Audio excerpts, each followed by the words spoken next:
अस्सलामु अलैकुम नाज़रीन, आज मैं आपके लिए एक दिलचस्प और तारीख़ी मौजू लेकर आई हूँ और ये है कराची में छपी हुई यहूदी कब्रिस्तान की हकीकत। जब मैंने ये वीडियो देखी, मेरा पहला रद्दअमल यही था कि हमें अपनी तारीख़ के उन पोशीदा गोशों को जानना चाहिए। वीडियो में दिखाया गया है कि एक आमसा गली किनारे एक कब्रिस्तान छुपा हुआ है, जिसमें सितारे की शक्ल वाले यहूदी निशान मौजूद हैं। वीडियो बनाने वाले ने बड़ी मेहनत से हमें दिखाया कि कैसे ये कब्रिस्तान आम नज़र आने वाली जगहों के बीच छुपा हुआ है। हमें मालूम हुआ कि ये जगह कदीम यहूदी बरादरी से ताल्लुक़ रखती है, जो कभी कराची में आबाद थी। यहाँ दफन होने वाले अफराद की कब्रें आज भी अपनी असल हालत में मौजूद हैं और उनके निशान हमें उनकी मजहबी और सकाफती पहचान बताते हैं। वीडियो के दौरान सबसे दिलचस्प लम्हा वो था जब वीडियो बनाने वाले ने सितारे की अलामत दिखाई। ये हमें याद दिलाती है कि तारीख़ सिर्फ किताबों में नहीं, बल्कि हमारे इर्द गिर्द छपी हुई जगहों में भी महफूज है।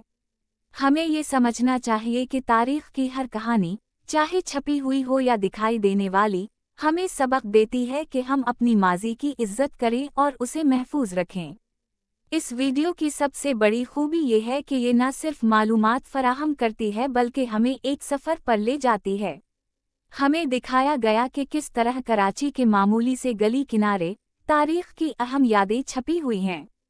वीडियो में तस्वीरें, जूम और कम्यूनिट्स के ज़रिए हम हकीकी तस्वीर देख सकते हैं, जो हमें इस जगह की अहमियत समझने में मदद देती हैं।